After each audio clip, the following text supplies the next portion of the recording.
वसुदेव देवकी का विवाह, बाहर पीड़िता पृथ्वी का देवताओं के सहित क्षीर समुद्र पर जाना और भगवान का प्रकट होकर उसे धैर्य बधाना, कृष्ण अवतार का उपक्रम। श्री मैत्रेय जी बोले, भगवान आपने राजाओं के संपूर्ण वंशों का विस्तार तथा उनके चरित्रों का क्रमशः यथावत वर्णन किया। अब हे ब्रह्म ऋषि, यदुकुल में जो भगवान विष्णु का अंश अवतार हुआ था उसे मैं तत्वता और विस्तार पूर्वक सुनना चाहता हूँ। हे मुने, भगवान पुरुषोत्तम ने अपने अंशांश से पृथ्वी पर अवतीर्ण होकर जो जो कर्म किए थे उन सब का आप मुझसे वर्णन कीजिए। श्री पराशर जी बोले, हे मैत्रेय, तुमने मुझसे जो पूछा है वह संसार में परमंगलकारी भगवान विष्णु के अंश अवतार का चरित्र सुनो। हे महामुने, पूर्व काल में देवकी की महाभाग्यशालिनी पुत्री देवी स्वरूपा देवकी के साथ वसुदेव जी ने विवाह किया। वसुदेव और देवकी के वैवाहिक संबंध होने के अनंतर विदा होते समय भोजनंदन कंस सारथी बनकर उन दोनों का मांगलिक रथ हाँकने लगा। उसी समय मेघ के समान गंभीर घोष करती हुई आकाशवाणी कंस को ऊंचे स्वर से संबोधन करके यूं बोली, अरे मूढ़, पति के साथ रथ पर बैठी हुई जिस देवकी को तू लिए जा रहा है उसका 8वां गर्भ तेरा प्राण हर लेगा। श्री पराशर जी बोले, यह सुनते ही महाबली कंस म्यान से खड़ग निकालकर देवकी को मारने के लिए उद्यत हुआ। तब वसुदेव जी यूं कहने लगे, हे महाभाग, हे अनग, आप देवकी का वध ना करें, मैं इसके गर्भ से उत्पन्न हुए सभी बालक आपको सौंप दूंगा। श्री पराशर जी बोले, हे द्विजोत्तम, तब सत्य के गौरव से कंस ने वसुदेव जी से बहुत अच्छा कह देवकी का वध नहीं किया। इसी समय अत्यंत भार से पीड़ित होकर पृथ्वी गाय का रूप धारण कर सुमेरु पर्वत पर देवताओं के दल में गई। वहां उसने ब्रह्मा जी के सहित समस्त देवताओं को प्रणाम कर खेद पूर्वक करुण स्वर से बोलती हुई अपना सारा वृत्तांत कहा। पृथ्वी बोली, जिस प्रकार अग्नि सुवन का तथा सूर्य गो किरण समूह का परम गुरु है, उसी प्रकार संपूर्ण लोकों के गुरु श्री नारायण मेरे गुरु हैं। वे प्रजापतियों के पति और पूर्व जन्मों के पूर्वज ब्रह्मा जी हैं तथा वे ही कला काष्ठा निमेष स्वरूप अव्यक्त मूर्तिमान काल है। हे देव श्रेष्ठगण, आप सब लोगों का समूह भी उन्हीं का अंश स्वरूप है। आदित्य, मरुदगण, साध्यगण, रुद्र, वसु, अग्नि, पितृगण और अत्रि आदि प्रजापतिगण, ये सब आपरे में महात्मा विष्णु के ही रूप हैं। यक्ष, राक्षस, दैत्य, पिशाच, सर्प, दानव, गंधर्व और अप्सरा आदि भी महात्मा विष्णु के ही रूप हैं। ग्रह, नक्षत्र तथा तारागणों से चित्रित आकाश, अग्नि, जल, वायु, मैं और इंद्रियों के संपूर्ण विषय, ये सारा जगत विष्णु में ही है। तदापि उन अनेक रूपधारी विष्णु के ये रूप समुद्र की तरंगों के समान रात दिन एक दूसरे के बाधक होते रहते हैं। इस समय कालनेमी आदि दैत्यगण मिथ्या लोक पर अधिकार जमा कर अहनिश जनता को क्लेशित कर रहे हैं। जिस कालनेमी को सामर्थ्यवान भगवान विष्णु ने मारा था, इस समय वही उग्रसेन के पुत्र महान असुर कंस के रूप में उत्पन्न हुआ है। अरिष्ट, धेनु, केशी, प्रलंब, नरक, सुंद, बलि का पुत्र अति भयंकर बानासुर तथा और भी जो महाबलवान दुरात्मा राक्षस राजाओं के घर में उत्पन्न हो गए हैं, उनकी मैं गणना नहीं कर सकती। हे दिव्य मूर्तिधारी देवगण, इस समय मेरे ऊपर महाबलवान और गर्वीले दैत्यों की अनेक अश्वारोही सेनाएं हैं। हे अमरेश्वरों, मैं आप लोगों को यह बतलाई देती हूँ कि अब मैं उनके अत्यंत भार से पीड़ित होकर अपने को धारण करने में सर्वथा असमर्थ हूँ। अतः हे महाभागजन, आप लोग मेरे भार उतारने का अब कोई ऐसा उपाय कीजिए जिससे मैं अत्यंत व्याकुल होकर रसातल को न चली जाऊं। पृथ्वी के इन वाक्यों को सुनकर उसके भार उतारने के विषय में समस्त देवताओं की प्रेरणा से भगवान ब्रह्मा जी ने कहना प्रारंभ किया। ब्रह्मा जी बोले, हे देवगण, पृथ्वी ने जो कुछ कहा है वह सर्वथा सत्य ही है। वास्तव में मैं, शंकर और आप सब लोग नारायण स्वरूप ही हैं। उनकी जो जो विभूतियां हैं, उनकी परस्पर न्यूनता और अधिकता ही बाध्य तथा बाधक रूप से रहा करती है। इसलिए आओ अब हम लोग क्षीर सागर के पवित्र तट पर चले, वहाँ श्री हरि की आराधना कर यह संपूर्ण वृत्तांत उनसे निवेदन कर दे। वे विश्वरूप सर्वात्मा सर्वथा संसार के हित के लिए ही अपने शुद्ध सत्वांश से अवतीर्ण होकर पृथ्वी में धर्म की स्थापना करते हैं। श्री प्राशर जी बोले, ऐसा कहकर देवताओं के सहित पितामह ब्रह्मा जी वहां गए और एकाग्रचित से श्री गुरुध्वज भगवान की इस प्रकार स्तुति करने लगे। ब्रह्मा जी बोले, हे वेदवाणी के अगोचर प्रभु, परा और अपरा ये दोनों विद्या आप ही हैं। हे नाथ, वे दोनों आप ही के मूर्त और अमूर्त रूप हैं। हे अत्यंत सूक्ष्म, हे विराट स्वरूप, हे सर्वज्ञ सद ब्रह्म और पर ब्रह्म, ये दोनों आप ब्रह्म के ही रूप हैं। आप ही ऋग्वेद, यजुर्वेद, सामवेद और अर्थवेद हैं तथा आप ही शिक्षा, कल्प, निरुक्त, छंद और ज्योतिष शास्त्र हैं। हे प्रभु, हे अतोषज, इतिहास, पुराण, व्याकरण, मीमांसा, न्याय और धर्मशास्त्र, ये सब आप ही हैं।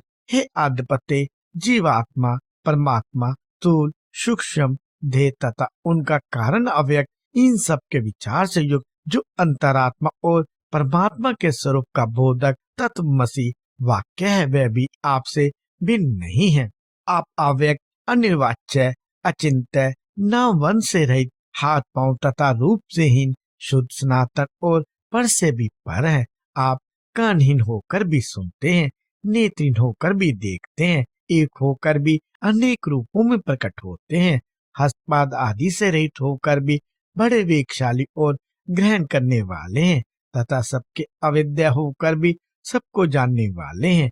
हे परमात्मा, जिस धीर पुरुष की बुद्धि आपके श्रेष्ठतम रूप से पृथक और कुछ भी नहीं दिखती, आपके अणु से भी अणु और दृश्य स्वरूप को देखने वाले उस पुरुष की अत्यांतिक अज्ञान निवृत्ति हो जाती है। आप विश्व के केंद्र और त्रिभुवन के रक्षक है। संपूर्ण भूत आप ही में स्थित है तथा जो कुछ भूत, भविष्य और अणु से भी अणु है, वह सब आप प्रकृति से परे एकमात्र परम स्वरूप परम पुरुष ही है। आप ही चार प्रकार का अग्नि होकर संसार को तेज और विभूति दान करते हैं। हे अनंत मूर्ति, आपके नेत्र सब ओर है। हे दाता, आप ही त्रिविक्रम अवतार में तीनों लोकों में अपने तीन पग रखते हैं। हे ईश, जिस प्रकार एक ही अविकारी अग्नि विकृत होकर नाना प्रकार से प्रज्वलित होता है, उसी प्रकार सर्वगत रूप एक आप ही अनंत रूप धारण कर लेते हैं। एकमात्र जो श्रेष्ठ परम पद है, वह आप ही है। ज्ञानी पुरुष ज्ञान दृष्टि से देखे जाने योग्य आपको ही देखा करते हैं। हे परमात्मन, भूत और भविष्य जो कुछ स्वरूप है, वह आपसे अतिरिक्त और कुछ भी नहीं है। आप व्यक्त और अव्यक्त स्वरूप है, समिष्ट और विशिष्ट रूप है तथा आप ही सर्वज्ञ, सर्वसाक्षी, सर्वशक्तिमान एवं संपूर्ण ज्ञान, बल और ऐश्वर्य से युक्त हैं। आप ह्रास और वृद्धि से रहित, स्वाधीन, अनादि और जितेंद्रिय हैं तथा आपके अंदर श्रम, तंद्रा, भय, क्रोध और काम आदि नहीं है। आप अनिद्य, अप्राप्य, निराधार और अव्याहत गति हैं। आप सबके स्वामी, अन्य ब्रह्मा आदि के आश्रय तथा सूर्य आदि तेजों के तेज एवं अविनाशी हैं। आप समस्त आवरण शून्य, असहायों के पालक और संपूर्ण महाविभूतियों के आधार है। हे पुरुषोत्तम, आपको नमस्कार है। आप किसी कारण, अकारण अथवा कारण कारण से शरीर ग्रहण नहीं करते, बल्कि केवल धर्म रक्षा के लिए ही करते हैं। श्री पराशर जी बोले, इस प्रकार स्तुति सुनकर भगवान आज अपना विश्व रूप प्रकट करते हुए ब्रह्मा जी से प्रसन्नचित से कहने लगे। श्री भगवान बोले, हे ब्राह्मण, देवताओं के सहित तुमको मुझसे जिस वस्तु की इच्छा हो वह सब कहो और उसे सिद्ध हुआ ही समझो। श्री पराशर जी बोले, तब हरि के उस दिव्य विश्व रूप को देखकर समस्त देवताओं के भय से विनीत हो जाने पर ब्रह्मा जी पुनः स्तुति करने लगे। ब्रह्मा जी बोले, हे सहस्त्र भाव, हे अनंत मुक्त एवं चरण वाले, आपको हजारों बार नमस्कार हो। हे जगत की उत्पत्ति, स्थिति और विनाश करने वाले, हे अपरमेय, आपको बारंबार नमस्कार हो। हे भगवान, आप सूक्ष्म से भी सूक्ष्म, गुरु से भी गुरु और अति विरत प्रमाण है। आप तथा प्रधान प्रकृति, महतत्व और अहंकार आदि से प्रधानभूत मूल पुरुष से भी परे हैं। हे भगवान, आप हम पर प्रसन्न होइए। हे देव, इस पृथ्वी के पर्वत रूपी मूल बंध इस पर उत्पन्न हुए महान असुरों के उत्पात से स्थिर हो गए हैं। अतः हे अपरिमित वीर्य, यह संसार का भार उतारने के लिए आपकी शरण आई है। हे सोमनाथ, हम और यह इंद्र, अश्विनी कुमार तथा वरुण, ये रुद्रगण, वसुगण, सूर्य, वायु और अग्नि आदि अन्य समस्त देवगण यहाँ उपस्थित है। इन्हें अथवा मुझे जो कुछ करना उचित हो, उन सब बातों के लिए आज्ञा कीजिए। हे ईश, आप ही की आज्ञा का पालन करते हुए हम संपूर्ण दोषों से मुक्त हो सकेंगे। श्री पराशर जी बोले, हे महामुने, इस प्रकार स्तुति किए जाने पर भगवान परमेश्वर ने अपने श्याम और श्वेत दो केश उखाड़े और देवताओं से बोले, मेरे ये दोनों केश पृथ्वी पर अवतार लेकर पृथ्वी के भारूप कष्ट को दूर करेंगे। सब देवगण अपने अपने अंशों से पृथ्वी पर अवतार लेकर अपने से पूर्व उत्पन्न हुए उन्मत्त देवताओं के साथ युद्ध करें। तब निसंदेह पृथ्वी तल पर संपूर्ण दैत्यगण मेरे दृष्टिपात से दलित होकर क्षीण हो जाएंगे। वसुदेव जी की जो देवी के समान देवकी नाम की भार्या है, उसके 8वें गर्भ से मेरा यह श्याम केश अवतार लेगा और इस प्रकार यह अवतार लेकर यह काल नेमी के अवतार कंस का वध करेगा। ऐसा कहकर श्री हरि अंतर्ध्यान हो गए। हे महामुने, भगवान के अदृश्य हो जाने पर उन्हें प्रणाम करके देवगण सुमेरु पर्वत पर चले गए और फिर पृथ्वी पर अवतीर्ण हुए। इसी समय भगवान नारद जी ने कंस से आकर कहा कि देवकी के 8वें गर्भ में भगवान धरनीधर जन्म लेंगे। नारद जी से यह समाचार पाकर कंस ने कुपित होकर वसुदेव और देवकी को कारागार में बंद कर दिया। हे द्विज, वसुदेव जी भी जैसा कि उन्होंने पहले कह दिया था, अपने प्रत्येक पुत्र को कंस को सौंपते रहे। ऐसा सुना जाता है कि पहले 6 गर्भ हिरण्यकशिपु के पुत्र थे।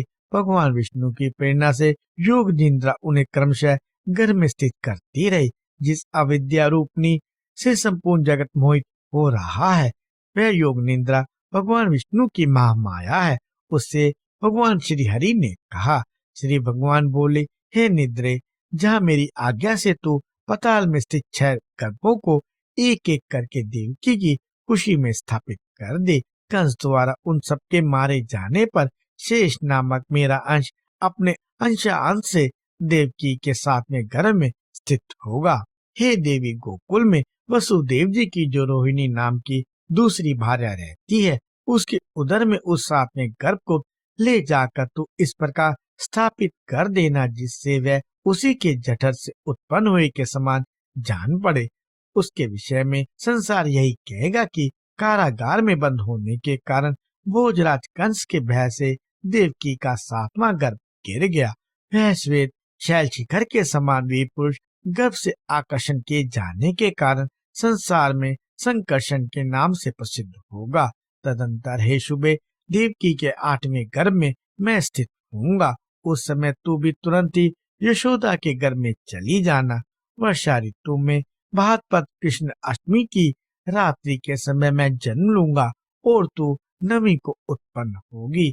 हे अनिंदिते, उस समय मेरी शक्ति से अपनी मति फिर जाने के कारण वसुदेव जी मुझे तो यशोदा के और तुझे देवकी के शयन गृह में ले आएंगे। तब हे देवी, कंस तुझे पकड़कर पर्वत शिला पे पटक देगा। उसके पटकते ही तू आकाश में स्थित हो जाएगी। उस समय मेरे गौरव से सहस्रनयन इंद्र से झुकाकर प्रणाम करके अनंतर तुझे भगनी रूप से स्वीकार करेगा। तू भी शुंभ, निशुंभ आदि सहस्त्रों दैत्यों को मारकर अपने अनेक स्थानों से समस्त पृथ्वी को सुशोभित करेगी। तू ही भूति, सन्नति, शांति और कांति है। तू ही आकाश, पृथ्वी, धृति, लज्जा, पुष्टि और उषा है। इनके अतिरिक्त संसार में और कोई भी कोई शक्ति है, वह सब तू ही है। जो लोग प्रातः काल और साय काल में अत्यंत नम्रता पूर्वक तुझे आर्य, दुर्गा, वेद गर्भा, अंबिका, भद्रा, भद्रकाली, क्षेमदा और भाग्यदा आदि कहकर तेरी स्तुति करेंगे, उनकी समस्त कामनाएं मेरी कृपा से पूर्ण हो जाएंगी।